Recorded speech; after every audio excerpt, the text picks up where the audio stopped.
pero el negocio del salitre hoy en día es horrible. El magnesio, níquel. No, A las acciones. a las acciones, gracias. Y nitrato También. a las acciones. Y todas de estas se dedican a las acciones, y a las acciones, y a las acciones. Por eso que estas, las empresas que están agua arriba, esto se entiende como un control piramidal, no por una estafa piramidal ni nada, sino porque como que hay más cosas hacia arriba o en cascada, es la estructura de control que se establece, esto es lo que se llama aguas arriba, están arriba de Sokimich. ¿Sí? Aguas arriba. Entonces estas son las empresas de papel, no porque sean falsas ni nada, o sea, fuera del trasfondo que puede haber sido la discusión que tuvo con la Comisión del Mercado Financiero, que la auditoría, que el tema ético, es porque literalmente invierten en papeles, pues invierten en acciones. ¿Se entiende? Su negocio es invertir en Pampa, en invertir acciones directamente de Soki, igual que Potasio. En cambio, esta es la empresa que uno llama productiva, porque literalmente es de la industria pesada, pues es una empresa minera no metálica. ¿Se entiende? Entonces, lo que uno dice es, mira, para que tú seas el socio mayoritario de una empresa, ¿cuántas acciones necesitas? O sea, 51. 20% para tener. No, no, en una empresa cualquiera, hagámoslo más simple. El 50+1. Eso, el 50+1, listo. No en este caso. ¿Se entiende? Porque como todas son sociedades anónimas abiertas, estos principios del semestre o principios de introducción a la contabilidad, en cómo se forma una empresa, ¿quiénes representan a los accionistas en una sociedad anónima abierta? ¿El directorio? Los directores. Listo. Entonces, si son 8 directores, para que a ti te hagan caso en todo, ¿cuántos directores deberías ser capaz de elegir? 5. 5, por la mitad más 1, lo que me dijeron. Con 5 gano todas las votaciones. ¿Sí? No vamos a discutir cómo se eligen los directores, nada. Entonces uno diría, oye, mira, si yo tengo el 60% de las acciones, es probable que elija 5 de los 8, listo. Entonces lo que opinen los otros 3 los vamos a escuchar, pero yo le voy a decir, si no haces lo que yo te digo, te echo. Ah, ya listo. Uno cuenta digamos, con el respaldo de los accionistas o los votos suficientes. En el caso de Sokimich, tienen 2 clases de acciones, Soki A y Soki B. Las dos se transan en la bolsa. La serie A elige a 7 de 8 directores y la serie B elige a 1 de 8 directores. Si ustedes quieren decir, oye, no explotemos más el lirio o explotemos el triple, tomar decisiones como estratégica importante, ¿qué clase de acciones deberían comprar? ¿Las A o las B? Las A. Las A, ya. ¿Es claro para todos? Las A son mucho más controladoras, tienen más poder. A eso se refiere la idea del poder. Entonces, como todos quieren la A, ¿cuál será la acción más transada? No. Si ustedes tienen la A, la No, sueltan. la B porque si no quieren mantenerla, la otra, la A. Eso. La A es lo que llaman la joya de la corona, nadie la suelta. ¿Se entiende? Uy, ya tengo la A, listo, me quedo aquí. Entonces ahí el grupo controlador, históricamente Julio Ponce, ha retenido la mayor parte de las acciones serie A, independiente que algunos estatutos de la empresa digan que no puede tener más que cierto porcentaje. Vamos a trascender de eso, vamos a tratar de simplificarlo a lo máximo. Oye, si yo tengo 5/7 de las acciones de clase A, ¿cuántos directores escojo?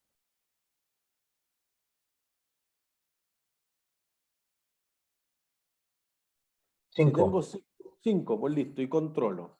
Entonces fíjense que para controlar Sokimich, ustedes necesitan comprar 5/7 de las A. ¿Ya? Y las A representan la mitad del capital social y las B más o menos la mitad del capital social. Entonces, si nosotros dijéramos, y yo tengo 5/7 por 0.5, entonces necesito comprar solamente el 35,7% de las acciones para tener el control. No necesita ser el 51 que ustedes me dijeron. ¿Sí? Entonces fíjense que cuando las acciones tienen distintos derechos de voto, eso ya permite algo. Eso es súper, súper, súper normal para los startups, sobre todo los que tengan emprendimiento. Oye, los socios fundadores normalmente retienen acciones con calidad de supervoto. Entonces, oye, yo voto 100 veces más. Tú pones la plata, pero no tomes decisiones porque tú eres el genio del negocio, o yo soy el genio del negocio. Entonces tú eres como lo que llaman un silent investor. Tú pones plata y te quedas callado. Ah, bueno, sí, pues, si tú eres el genio del negocio. Entonces Nike, por ejemplo, Google, con seguridad Facebook, y así sucesivamente todos tienen una serie A que la retienen los fundadores y una serie B que, digamos, tienen menos poder de voto. Entonces en las decisiones estratégicas necesito quizás tener el 3 o el 5% del total de acciones para tomar la mayor cantidad de decisiones estratégicas del negocio. ¿Se entiende? En el caso de Google, por ejemplo, tiene serie A, B y C.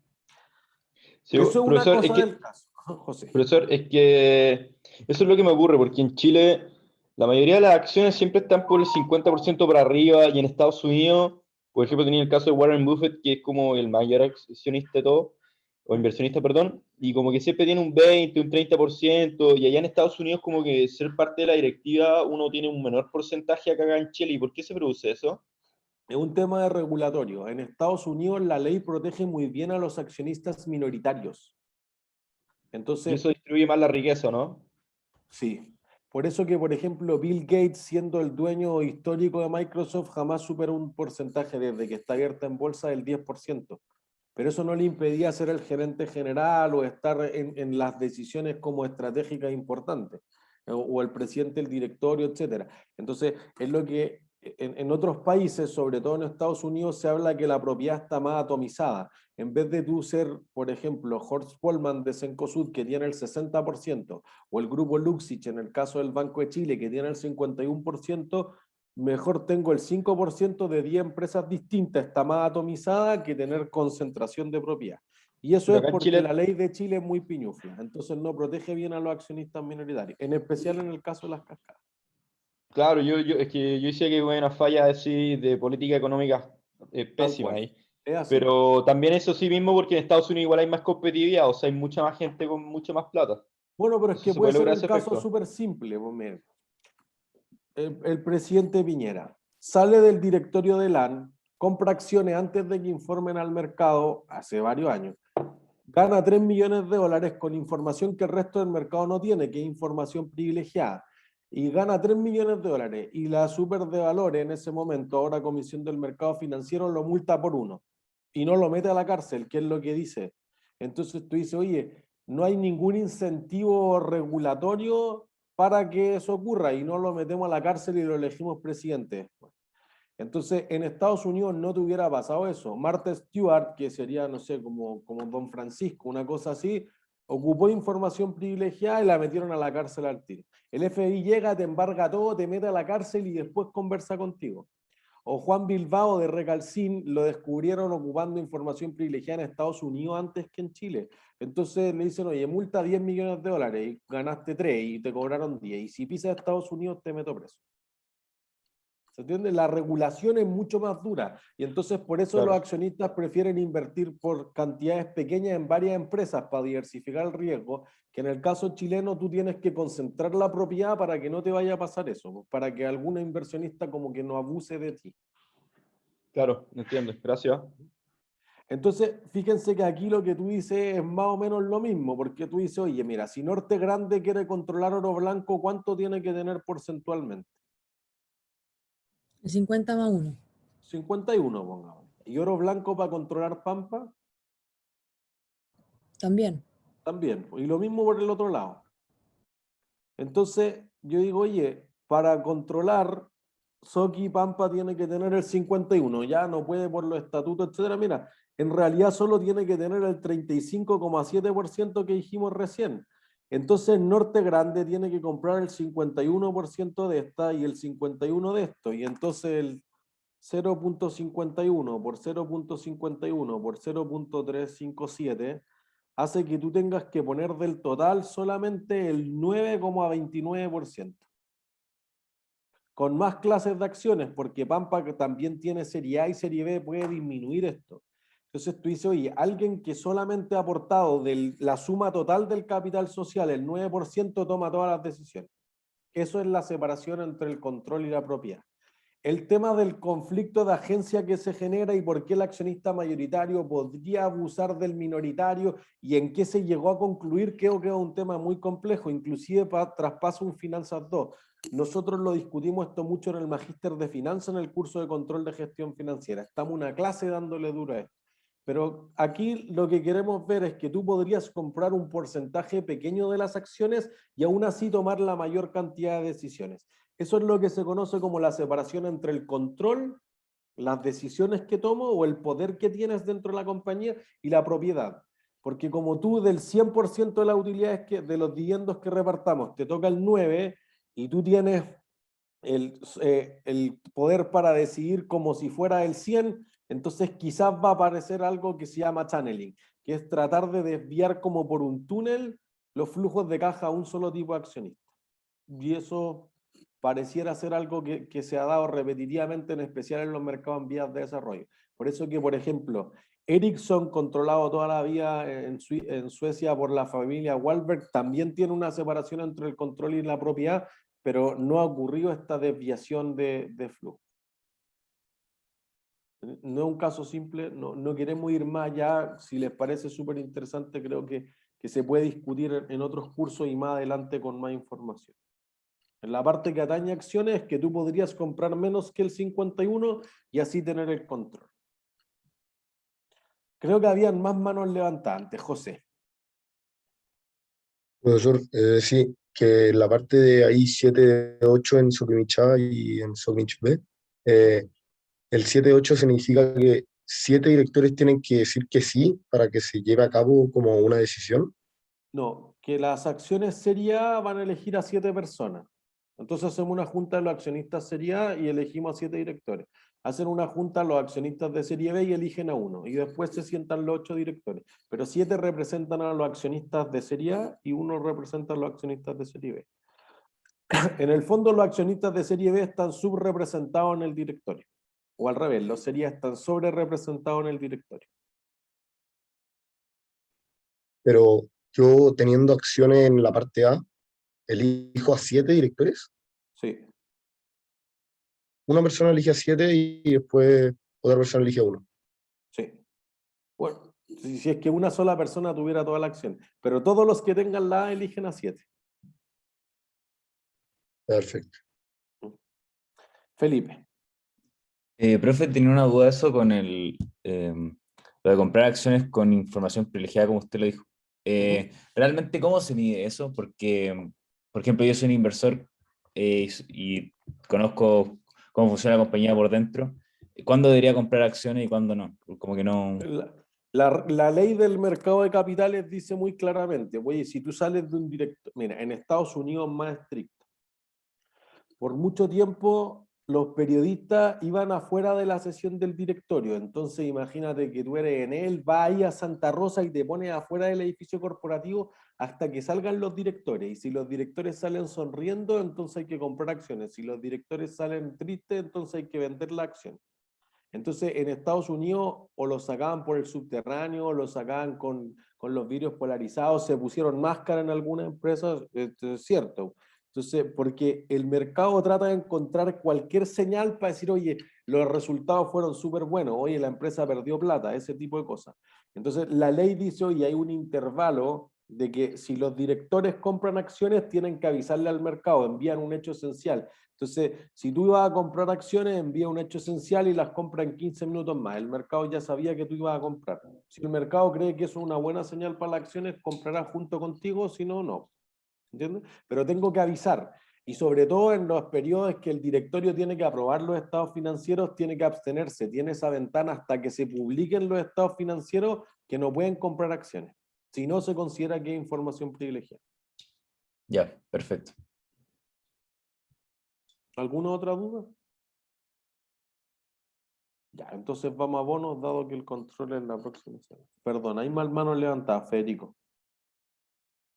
Sí, que una cosa más chica, que dice que en la parte del capítulo que cuando vamos a comprarlo, hay que reconocer, mediar la plusvalía de manera, o sea, la ganancia por la compra de manera ventajosa. ¿A qué se refiere exactamente esa ventajosa? ¿Y ventajosa para quién? Para el que compra. Por ejemplo, ¿se acuerdan que nosotros dijimos que la plusvalía era todo eso que yo creo que en el futuro nos va a venir mejor? El prestigio, la calidad de la organización, una posición privilegiada, etcétera. Todo lo que vimos en intangible. Bueno, tú dices esto, oye, yo adquiero activos de una empresa, esto es una combinación de negocios, por 300. Tiene pasivos por 100. ¿Ya? Entonces, ¿cuánto vale el patrimonio? 100. 200. sí. Listo. Tú pagaste por cualquier razón 150. Pagaste más o menos de lo que vale. Bueno, Menos. Pues entonces ganaste plata. Ganancia por badwill o ganancia por adquisición en condiciones demasiado ventajosas. Entonces alguien dice, oye, pero ¿cómo van a vender por 150 algo que mínimo vale 200? Si ustedes me dicen que lo pueden hacer mejor, es todo lo que discutimos en intangibles, que puede valer 220, 230, 250, 800. No sé, pues la empresa está al borde de la quiebra, le oferté por el mínimo y tomó el mínimo. ¿Se entiende? Entonces, de hecho, uno de los ejemplos que está en el patrimonio, vamos a mostrar cuando Cencosud compró Johnson, lo compró con ganancia. Pagué menos de lo que parecía valer, en principio, en principio.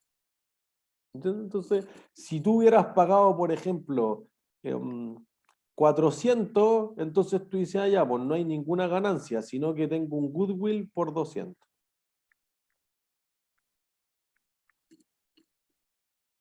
No es que perdí plata, es que a futuro yo espero generar rendimientos anormales, muy buenas rentabilidades. Ah, ya, por eso que estuve dispuesto a pagar 200 de más. ¿Se entiende? Se entiende. Gracias. Y había una mano más levantante, o ya quizás lo contestamos. ¿Ya? ¿Puedes repetir lo del badwill?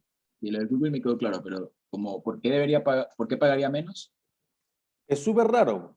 Por eso que yo creo que lo dejo súper claro. Súper raro que alguien pague menos que 200. Y en el peor de los casos, si liquidamos toda la empresa vale 200. ¿Por qué alguien aceptaría 150? Porque está desesperado.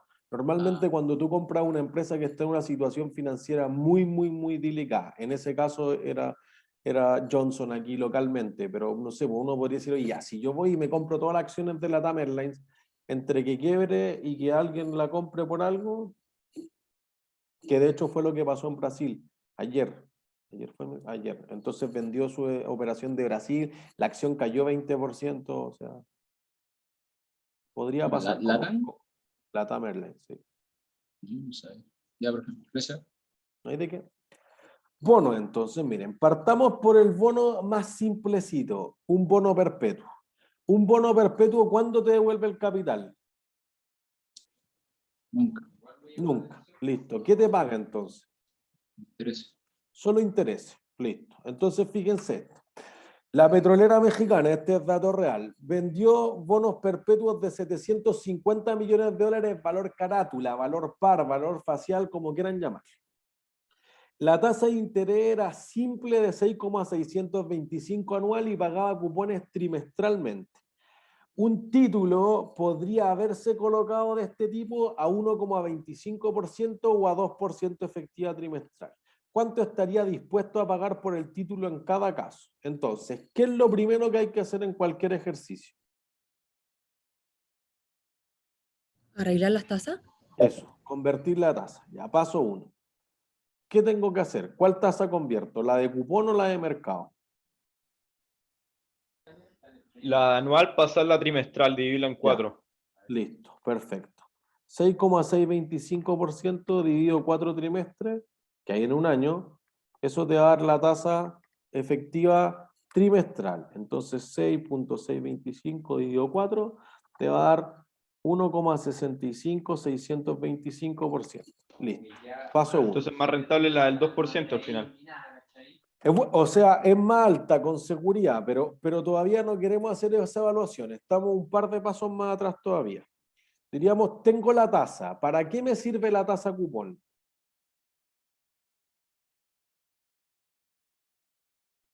Para poder saber el valor O sea, futuro. Riesgo, ¿no? No, no, El interés que te entrega. no. Ah, el pago. El pago, po. La tasa cupón, para lo único que sirve, esto grábenselo con fuego, no vayan a fallar eso en las evaluaciones. La tasa cupón solo sirve para calcular el cupón, nada más. La tasa cupón jamás sirve para valorizar el bono, es solamente para conocer los flujos de caja, el pago, el cupón, como quieran llamarle. Entonces nosotros vamos a decir, oye, los cupones de un bono perpetuo, ¿cuánto capital tienen?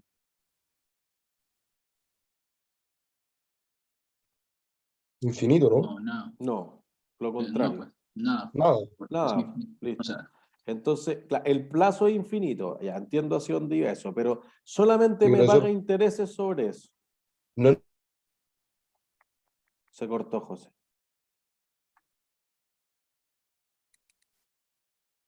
Me caí yo. ¿Alguien me escucha? no, porque el plazo es infinito, po.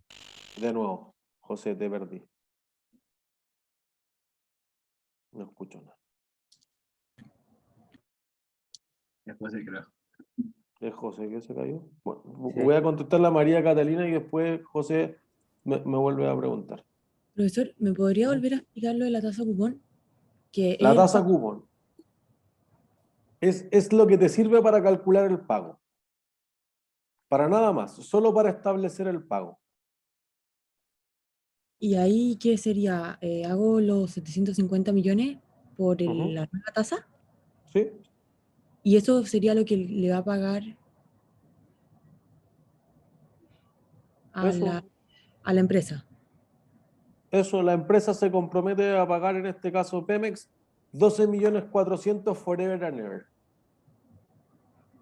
Mm, pero lo va a pagar de una o en No, tiempos. para siempre, trimestralmente, ojo. Acá Ah, dice, 12 cupones millones trimestralmente. Ah, ya entendí. Eso.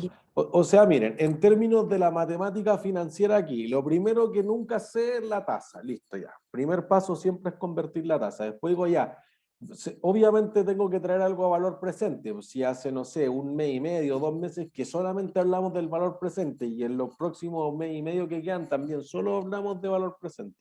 Entonces, ¿pero qué traigo valor presente? Ah, no sé, no conozco los cupones. Bueno, paso 2, calcular los cupones. Entonces tengo la tasa para calcular el cupón, luego tengo el cupón. Entonces, tengo el cupón, tengo el tiempo, porque te dice que es perpetuo, tengo 3 cosas. Entonces ahora necesito la tasa de mercado para poder calcular el valor presente. ¿Se entiende? Entonces, listo. Tengo el flujo de caja. Fíjate, voy a plantear. Tengo el valor presente, ya. Si es perpetuo, será obvio que tenemos una perpetuidad. ¿Ya? Entonces, ¿cómo traigo valor presente una perpetuidad? Divido ese valor para la Flujo de tasa. caja partido la tasa. Eso. Listo. Nada muy sofisticado, por eso que este es el más fácil, partimos con esto. Entonces decimos, listo, esto es lo que acabo de calcular, este es el 12. Ya, tengo ese. ¿Cuál es la tasa? La de mercado. Ya, o sea, podría ser esta o podría ser esta, listo. Entonces tengo eso. Y ahí podría pasar a calcular el valor presente. ¿Se entiende? Entonces quizá hay que ir identificando los datos para meterlo a la juguera. Entonces 3 le voy a poner. Voy a ponerlo aquí abajo. Entonces digamos que tenemos un caso A y que tenemos un caso B. Primero la lógica, antes de hacer cualquier cálculo. Tú le ofreciste al mercado una tasa efectiva por trimestre de 1,65 y el mercado te cobró 1,25. Entonces el mercado va a pagar más o menos de 7,50.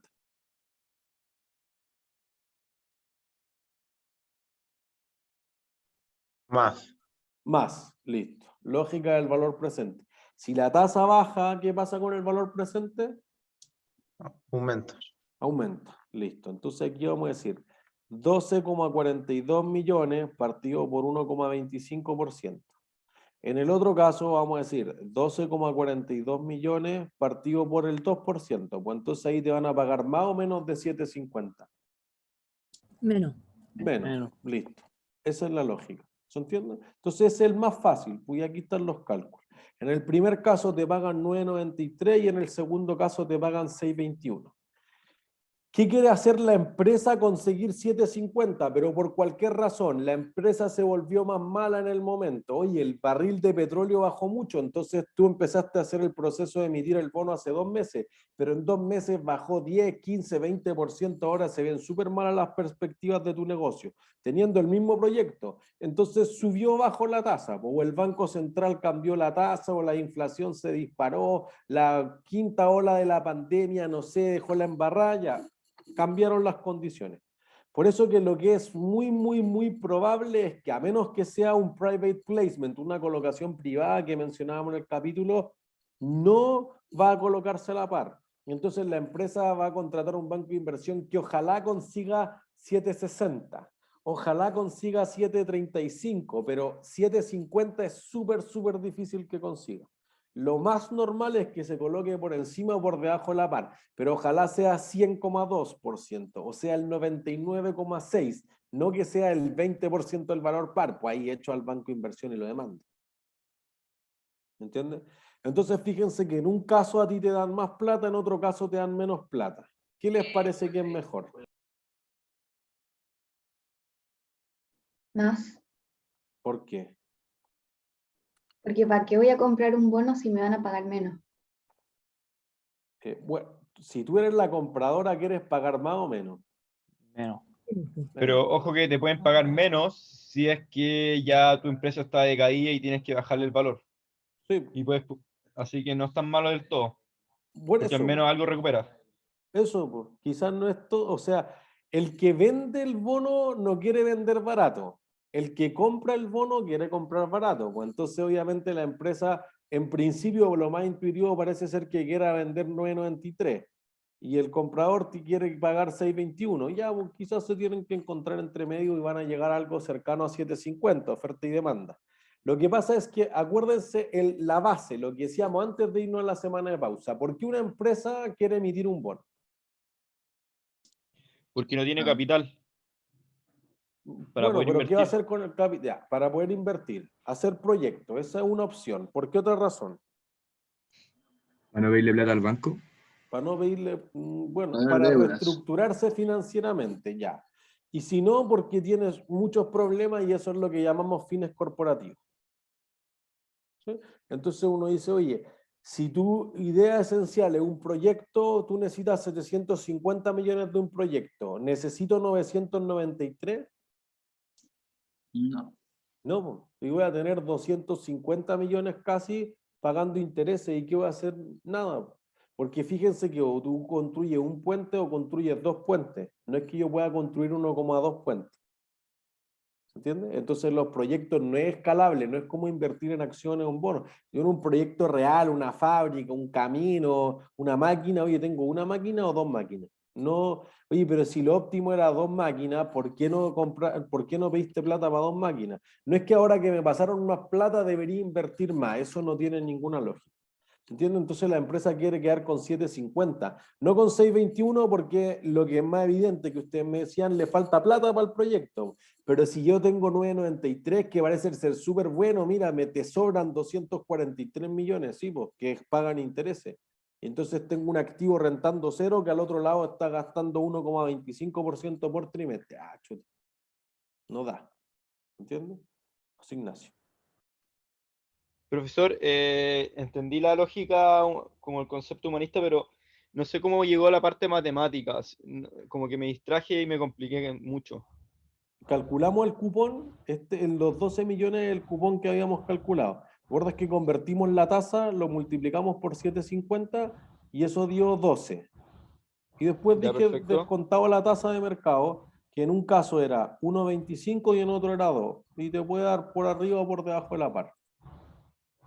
Y esos 12 son los que se pagan cada trimestre, o sea, cada 4 veces cada año. Tal cual. Ya entiendo, perfecto. Y al final, ¿eso se pagó por cuántos años al final? Infinito, por eso es perpetuo. Para siempre se Ah, compromete a eso es pagar perfecto. 12 millones. Lo que no entiendo, eso sí, 750.000 millones por 1,65 dividido en 4. Ajá. Es porque... O sea, claro, son Ah, 750.000. perdón, buen punto. No, no es dividido 4. Mi error. La magia en vivo en directo lo vamos a corregir. Qué bueno que lo notaron. Sí, porque ahí me perdí con la lógica. Sí, no es dividido 4, es por el 1,65 nomás, pues ya lo habíamos dividido 4. Perfecto. Hubiera sido el 6 dividido el 4. Claro, tal cual. Sí, mi error. Ese era un error de tipeo. Gracias. No hay de qué. Perdón, José, ¿ya te recuperaste? Claudio. ¿Yo? No, no, el otro José, perdón, el que se le Ah, había ya, caído el perdón. audio. El que Bustamante. Está caído quizás. Bueno, Santiago, tú que habías levantado la... En el caso de la empresa que tiene esta plata además, sobre los 750 que necesita, ¿por qué no podría rehipotecar esa plata y meterla de nuevo en otras cosas que pueden generarle intereses financieros? Mira, tiene que ver más una razón con una evaluación de proyectos que es un curso más avanzado, es Finanza 1. Pero en el fondo, si tú sabías que habían mejores negocios, ¿por qué pediste 750? ¿Por qué no desde el principio me pediste 993? Diga, como que digo, oye, ahora que me costó menos levantar la plata, entonces ahora voy a invertir. No, pues el proceso lógico es al revés. Tú me dices qué proyectos son buenos y después sale a pedir plata. No pido la plata y después de que tengo la plata decido en qué invertir. ¿Entiendes? Es al revés cómo funciona la empresa. Primero digo en qué voy a invertir y después salgo a financiar el proyecto, no al revés. Ok, perfecto. Ajá. María Catalina. Profesor, entonces, ¿por qué la pregunta de por qué estaría como sobre o bajo es debido como a que una tasa de interés es más baja y la otra es más alta? Claro, y que pueden haber ocurrido cualquiera de las locuras en el mercado que dijimos, oye, subió la inflación, bajó, la empresa se ve fea y te lo compraron más caro o más barato, ¿no? Pero eso va a pasar, es inevitable. Ya, pero como qué hubiera ocurrido, o sea, ¿cuál hubiera tomado la persona? La más O sea, barata. el óptimo para la empresa hubiese sido obtener 750. ¿Qué va a cobrar el mercado? Lo que pueda obtener en la alternativa. Pues acuérdense que la clase pasada hicimos suma harto hincapié de que, oye, comprar un bono es porque dejaste de invertir en el de al lado, pero el de al lado con el mismo riesgo que te pague para siempre de forma trimestral, te hubiera pagado 2. Ah, ya, pues 2 le cobro a este, porque no tengo a dónde más ir a poner la plata a una tasa de interés distinta. Ya, perfecto, pero la tasa de ¿Cuánto interés, te pagaron? Depende de las condiciones de ese mercado. No es que diga, oye, es que yo quiero pagar 100, sí, pues, pero el mercado está pagando 600. Que uno quiera comprar los dólares a 500 pesos no quiere decir que va a dejar de transarse en 7.32. ¿Se entiende? Entonces, como que ningún inversionista por sí solo es capaz de influir en eso. Entonces, lo que puede decir la empresa es lo que yo decía con Casino Dreams y que les dejé el prospecto. Oye, si no te gusta, retráctate.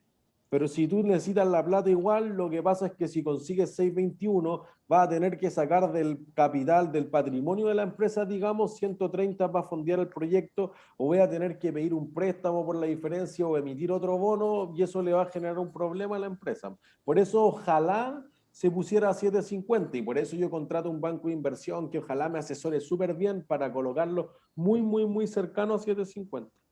pero profesor, ¿cuánto va a ser lo que le va a pagar?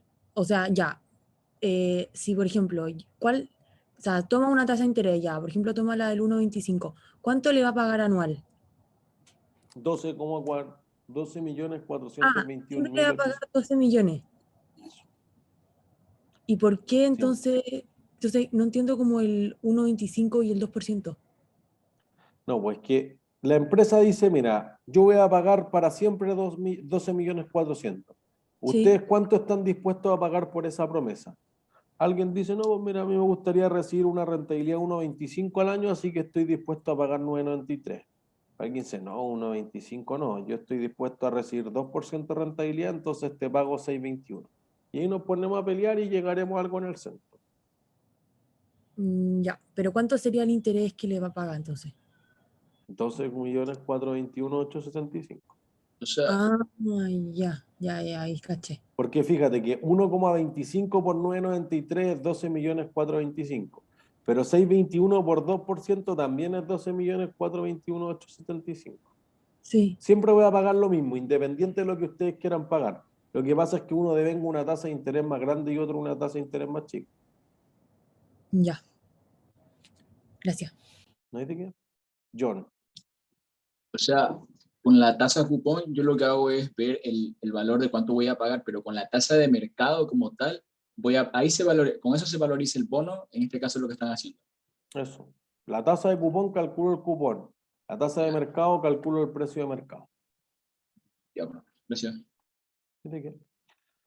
Entonces, llegamos a la conclusión. Pues, si te pagan más o si te pagan menos, entonces lo que va a ocurrir es que tenemos que si el mercado demanda una tasa que es más baja, el yield to maturity, que lo que tú ofreciste, la tasa cupón, entonces se transa sobre la par o con premio a veces se habla. Si la tasa es exactamente igual, entonces a la par. Si el mercado demanda una tasa más alta que la que tú ofreces, entonces se transa bajo la par o se transa con un descuento. ¿Sí?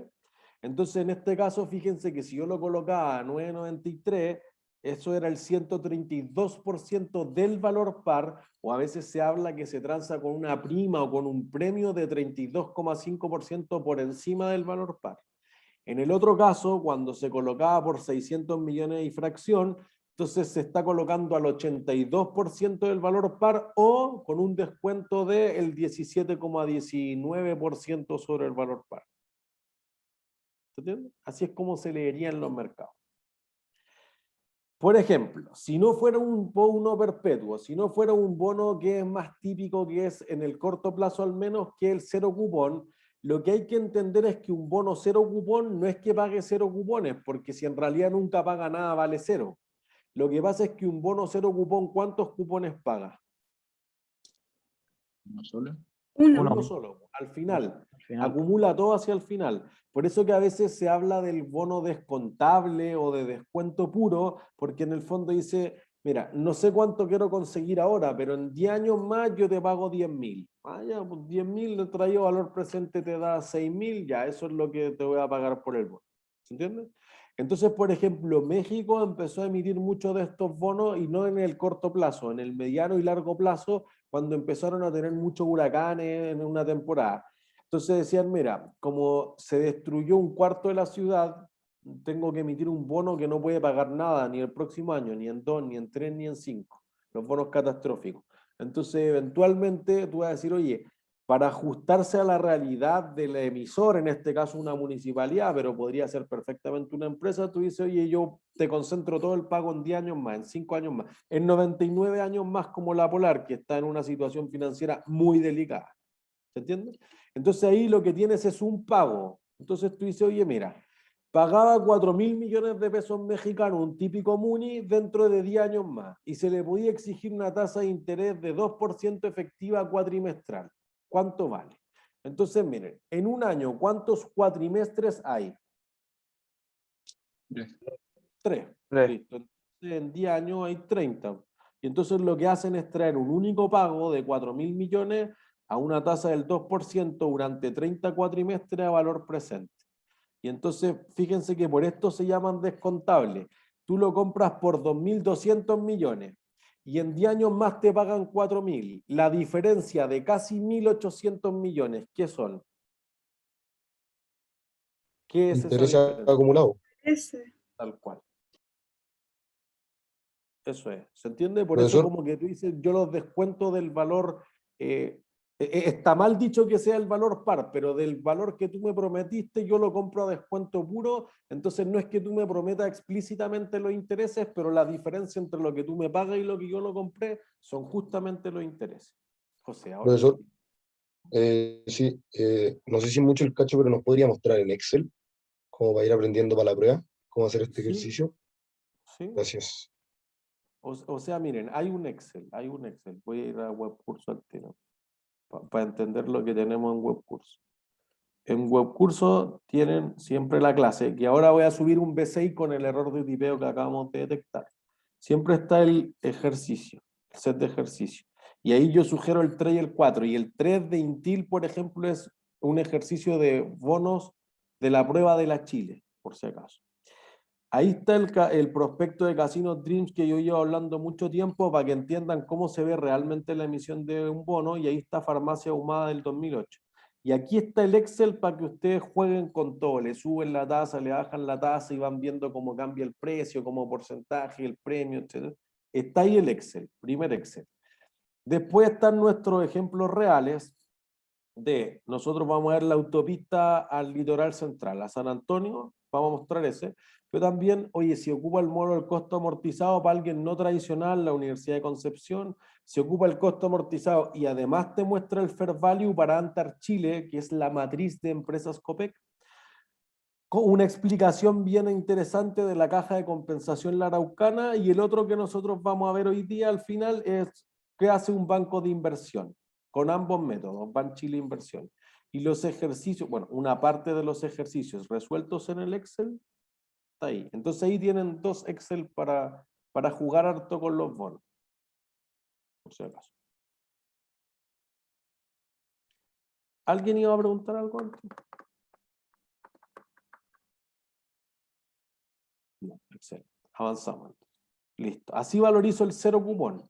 Entonces, por ejemplo, si alguien, creo que esto a veces le es más cómodo, alguien quizá está un poco seteado, no sé, está medio entrenado para calcular siempre la tasa efectiva anual. Bueno, hubieran dicho en un año hay 3 cuatrimestres y la tasa efectiva anual es eso. Entonces, si yo valorizo un bono que va a pagar 4.000 millones en 10 años más, lo descuento 10 periodos y te va a dar exactamente el mismo 2.208 millones. ¿Sí? Por eso yo les decía, el bono a veces se conoce como descontable porque en el fondo descuento todos los intereses y eso los gano como implícitamente, o en Estados Unidos también se le llama strips a ese tipo de instrumentos financieros, es una sigla en inglés para Securities Traded, bla, bla, bla, por separado en el fondo. Y entonces un strip es que tú podrías decir, por ejemplo, yo tengo un bono que paga 1.000, 100.000, 800.000, los puedo cortar los cupones y transar cada uno de los cupones por separado.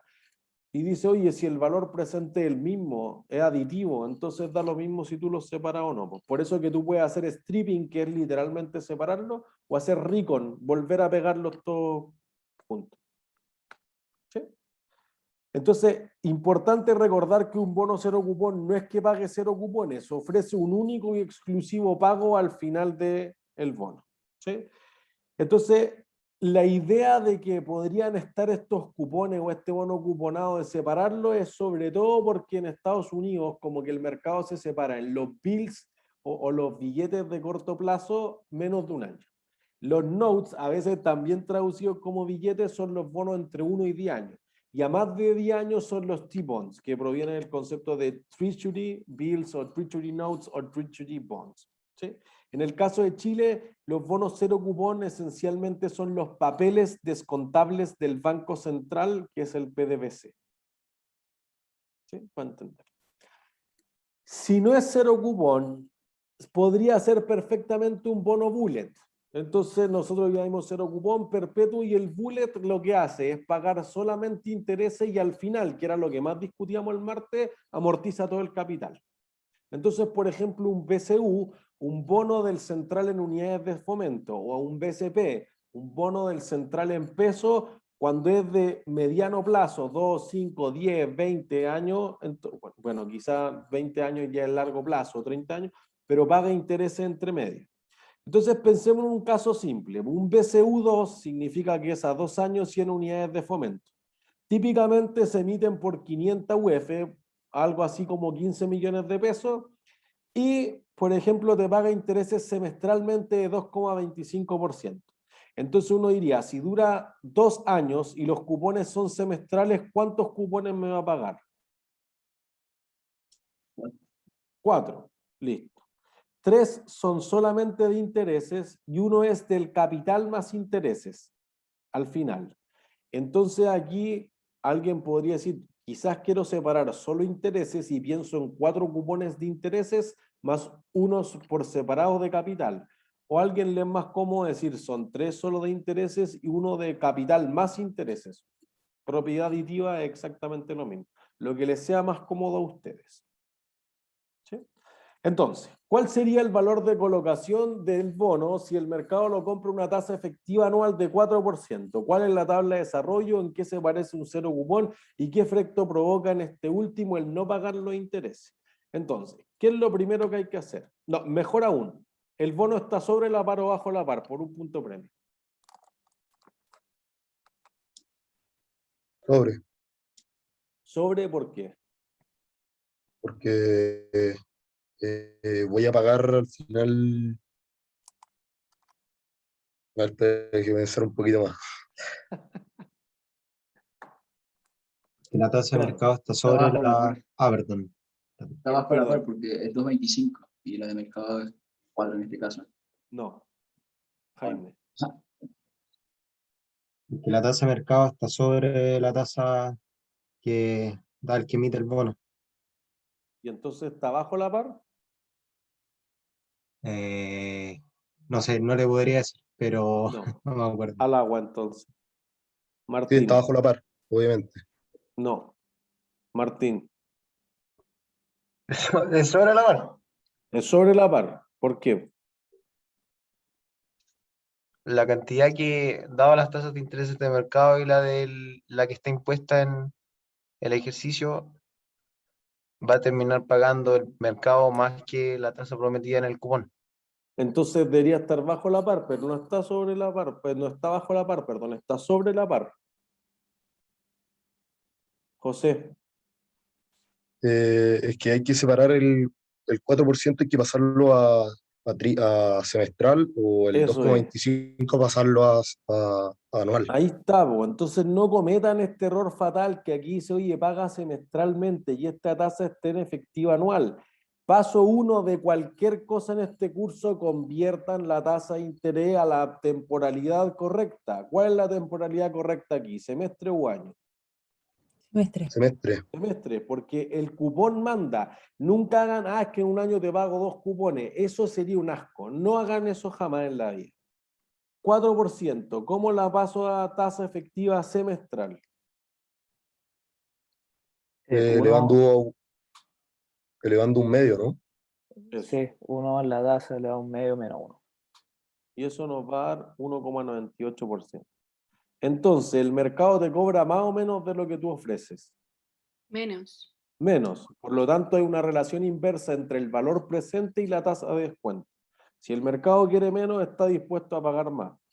Si quieren, piénsenlo al revés. Quizás para alguien que todavía no le son tan intuitivas, lo cual es un gran problema, pero no le son intuitivas las matemáticas financieras, díganlo al revés. Pues si ustedes compran más caro y te sigue pagando lo mismo, ¿es más o menos rentable para ustedes?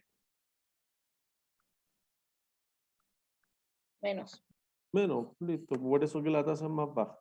Para que sea menos rentable para el comprador, quiere decir que pagó más. Van en direcciones contrarias. Si hubiera pagado menos, hubiera sido más rentable.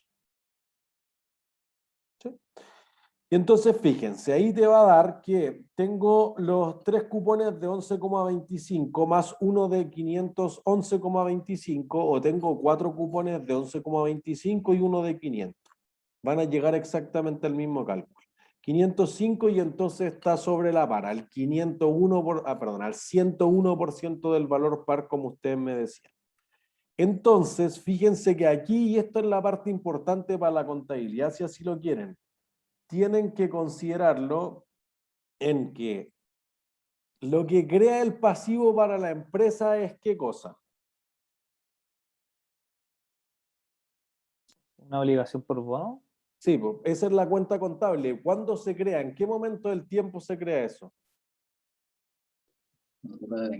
Eso, cuando te pagan la plata. No por eso puse el caso de Casino Dreams. Oye, quiero vender un bono, así que bueno, te lo compramos. No, me arrepentí. Chao, no hay ningún pasivo. Pueden revisar ustedes los estados financieros de Casino Dreams, no tiene nada. ¿Entiendes? ¿Por qué? Porque la empresa nunca recibió la caja. En el momento que recibo la caja, entonces estoy obligado a devolverla. Pues fíjense, si ustedes compran este bono, ¿cuánta caja van a desembolsar? 505. Por lo tanto, el pasivo debe partir con 505. ¿Se entiende? Y entonces, ¿qué tasa de interés va a devengar sobre esto?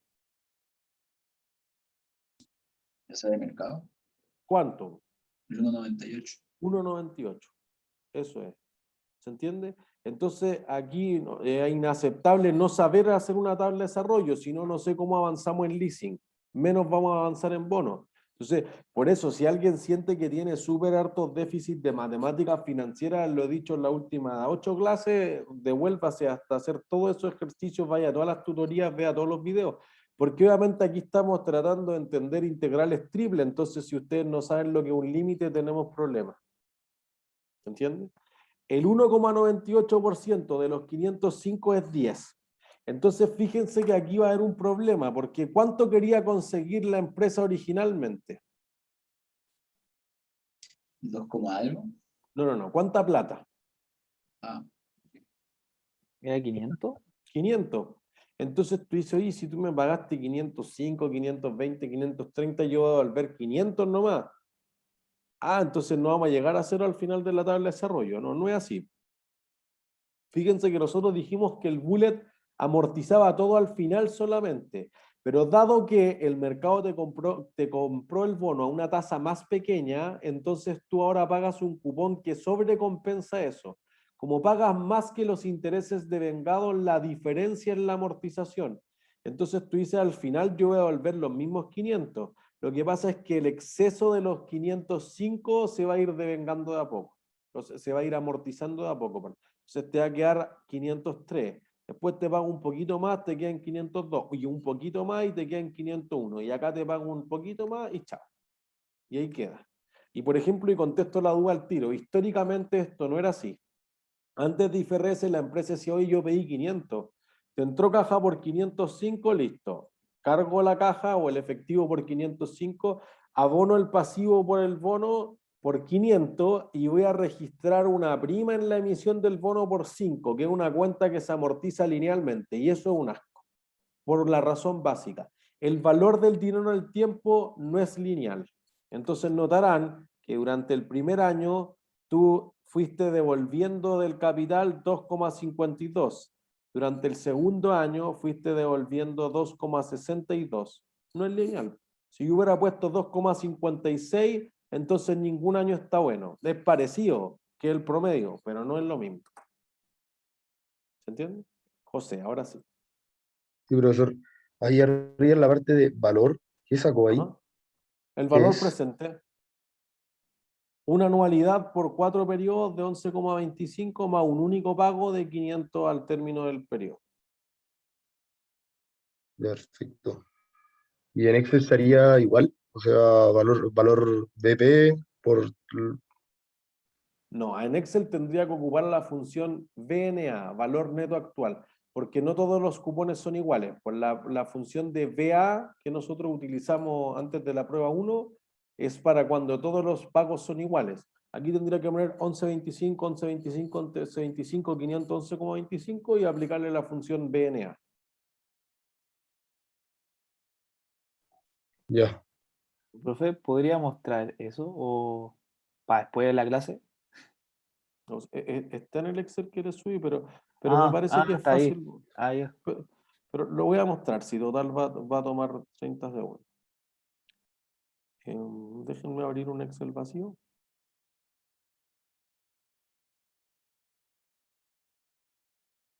Entonces, diríamos, el cupón va a ser 1125, 1125, 1125, 511,25. Entonces, valor presente va a ser función BNA. Y fíjense, ahí les va diciendo qué es lo que quiero en la tasa. La tasa 1,98. Punto y coma y agarro todos los valores.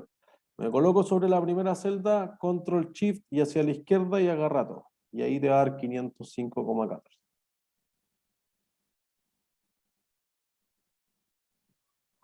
¿Entienden? Entonces ahí, sobre todo creo que eso Excel les va a cortar, o sea, porque si pusiéramos 80 hacia el lado, no le es muy complejo agarrarlo hacia el lado, pues entiendo. Entonces creo que el tener Excel y hacerlo desde la casa le suma harto, porque aparte después el resto de la vida, todos esos cálculos los van a hacer en Excel, pues no lo van a estar haciendo mal. Entonces ahí creo que hay una ventaja al menos de la pandemia. Gracias, profe. Importante siempre llegar a cero al final del bono. Esa es la parte importante. Entonces, miren, pensémoslo al revés. Pensemos que un bono cero cupón, que era la tercera pregunta que te decían, paga 500 UF en 2 años más nomás. Entonces, digamos que hoy en día se tiene que comprar por el valor presente de los 500, es decir, eso descontado al 4% anual, o al 1,98 por 4 trimestres, y te va a dar lo mismo. Entonces se compra 4,62, que fuimos, oye, de descuento puro, po. 500.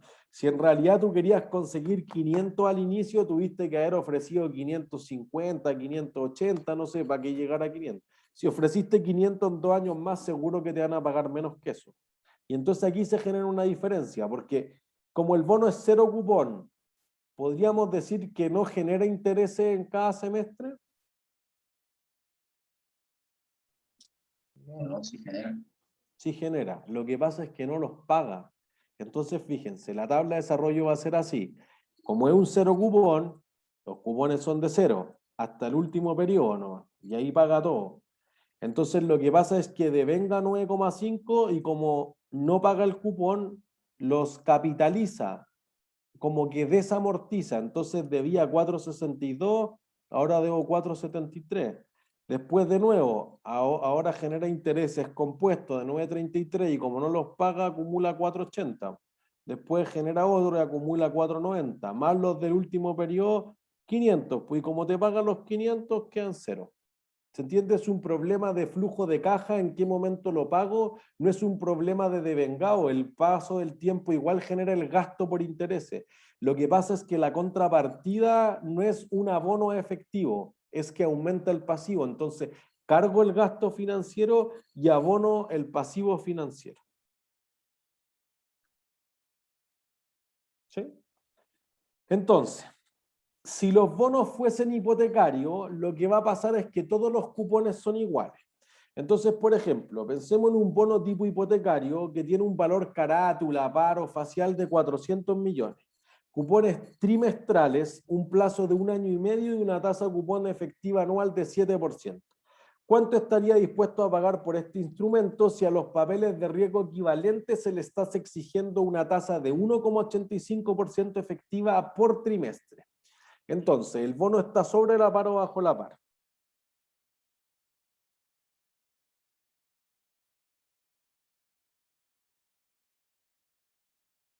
Tengo que calcular primero el anual, Sí, pasarlo a semestral. a trimestral. Perfecto, ya no cayeron en esa trampa. Entonces, fíjense, primero vamos a convertir la tasa efectiva anual en efectiva trimestral, 1,71.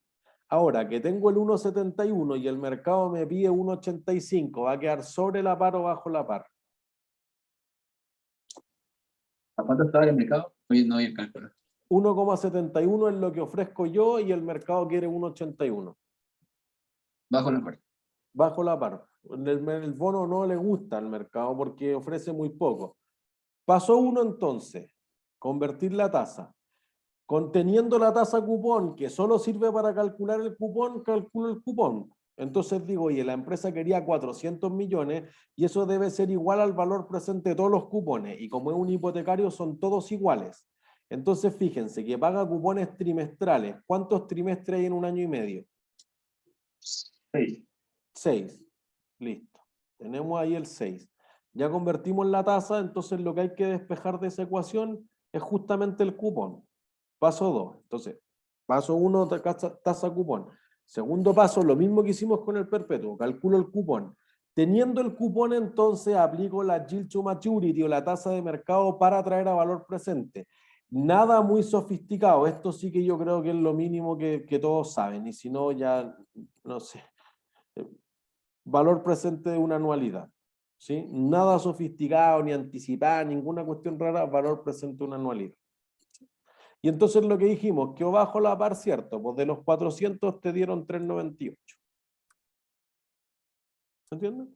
Si alguien quisiera, por ejemplo, calcular cuánto vale en 3 años más, en 3 trimestres, en 2 meses, etcétera, bueno, podría decir, mira, si han pasado 3 trimestres, ¿cuántos cupones te quedan por pagar? De los 6. 3. 3, pues. Listo, entonces uno puede decir, en ese momento del tiempo voy a deber el valor presente, pero aplicando 3. Debe 204. Si alguien me dice, oye, al final del segundo trimestre te quedan 4, al final del cuarto trimestre te quedan 2, y así calcularía el valor presente. ¿Sí? Y entonces ahí uno vería la tabla de desarrollo. ¿Ven? Lo importante aquí en la tabla de desarrollo, deben desarrollar esa habilidad soltando la mano, discútanla con su grupo de estudio, etcétera. No esperen hasta el final, por favor. Importante que al final la tabla de desarrollo siempre de cero, si no, o el tenedor del bono me debe plata a mí o el emisor del bono le debe plata al tenedor. Y entonces nunca se canceló el pasivo. José. Profesor, que cuando tengo que despejar el cupón, ¿se comporta igual que la función pago en Sí, Excel? tal cual, Ya. igual que la función pago. Pago con cuota vencida, pero que es como si no le hubiéramos puesto nada a la función, por defecto es vencida. Entonces, ahora el cómo se valoriza. Al principio el papel debe valorizarse al costo sí o sí. ¿Sí? Entonces tú dices, oye, ¿cuánto te costó? 398 millones, listo. Eso al principio. Después de, no sabemos cómo se debería valorizar. Por una razón, porque tú dices, oye, si tú vas a aguantar este bono hasta el vencimiento, es de largo plazo, tu idea es del costo amortizado. Por ejemplo, porque yo compré este activo para que me pagara pensiones. Tú eres una compañía de seguro o eres un fondo de pensiones. Listo. Tu intención podría ser otra, que está ahí en los ejemplos del Banco de Chile, que los vamos a ver quizás al principio de la próxima clase. Entonces, vamos a decir, mira, si tú en realidad quieres comprarlo, lo que decíamos con el bono del Manchester United, y después venderlo en el corto plazo, no te sirve el costo amortizado, te sirve el valor razonable, el fair value. Entonces, en ese caso, tú decir, no, pues mira, yo lo compré por 102, pero si sube a 108 o a 109 lo vendo. Entonces permanentemente debo medir ese valor razonable. ¿Sí? Entonces, fíjense en esto, y con esto vamos a hacer el cierre de la clase. Tú dijiste, oye, aquí voy a pagar 100, 100 y 1100. Y esto vale hoy día 1000. ¿Ya? Fíjense que hay una tasa implícita ahí. ¿Cuánto renta si ustedes compran esto por 1000? Bien. 10%. Ya. 100 sobre 1000, 10%. Entonces lo que uno va a decir es lo siguiente. Oye, tú eres Sokimichi, emitiste este bono y en realidad el que compró el bono le mandó 1000 a Sokimichi, pero a Sokimichi le irán a llegar los 1000. No. No. Alguien entre medio, el clasificador de riesgo, los abogados, la bolsa en la que se vendió esto, los bancos de inversión seguro le pegaron su tajadita. Entonces a colocación? Sokimich, eso, todos los costos que implique la colocación, a Sokimich le llegaron 9.70 nomás. Nada sofisticado, valor presente. La tasa que recibe ahora Sokimich, ¿es más alta o más baja? Más baja. De nuevo, más alta. Para que el valor presente sea más bajo, la tasa debe ser más alta. Entonces, fíjense que si yo incluyo estos 30 que me costó hacer la emisión del bono, la tasa que genera el pasivo es más alta. Pongámonos en el otro lado. Tú eres el fondo de pensiones de Noruega y compraste este bono de Soki. Pero tú le enviaste 1000 a Soki, pero tú tuviste que ir a pagar comisiones a tu corredor de bolsa. Entonces, de tu bolsillo salieron 1020. Esto, para que el valor presente de esto te dé más alto, la tasa de rentabilidad es más alta o más baja. Más baja. Más baja. ¿Se entiende? Fíjense que la promesa es la misma, 100, 100, 1100. Lo que pasa es que si te pagaron menos, te está costando más el pasivo. Si tú pagaste más, entonces es menos rentable el activo. ¿Se entiende? Y eso ocurre siempre. La empresa tiene eso. Entonces, si tú después vas a medir el costo al valor razonable, vas a decir, oye, ya, pues igual que una propia inversión, no tiene ni una ciencia. Si sube de valor, gané. Si baja de valor, perdí. Ganancia o pérdida por ajuste a valor razonable. Si a ti sube el valor o baja el valor, pero el costo amortizado te da lo mismo, no me importa, nunca lo voy a vender. Mi intención, mi modelo de negocio no es trading o negociación, es aguantarlo. Entonces, ¿de qué depende de que yo escoja el valor razonable o el costo amortizado? De lo que ustedes quieren hacer con el bono. Si es más bien de largo plazo, ir cortando los cupones y nada más, costo amortizado. Si ustedes lo compran especulativamente para venderlo en 2 semanas más, entonces eso sería el valor razonable. ¿Se entiende? Y entonces ahí lo que yo les planteaba aquí, el efecto de que tú pagues 50 más o 50 menos va a implicar que tú tengas que hacer la tasa efectiva. Y ahí vamos a hacer unos cálculos bien simples, con un solo pago en la próxima clase, para darle cierre en los primeros 10 minutos. ¿Dudas? ¿No? Ha sido todo por hoy entonces. Que estén súper bien. Chao, chao. Chao, profe, gracias. No, profe, que esté bien. Gracias. Profe, Chao. Chao, profe, que esté bien. Chao.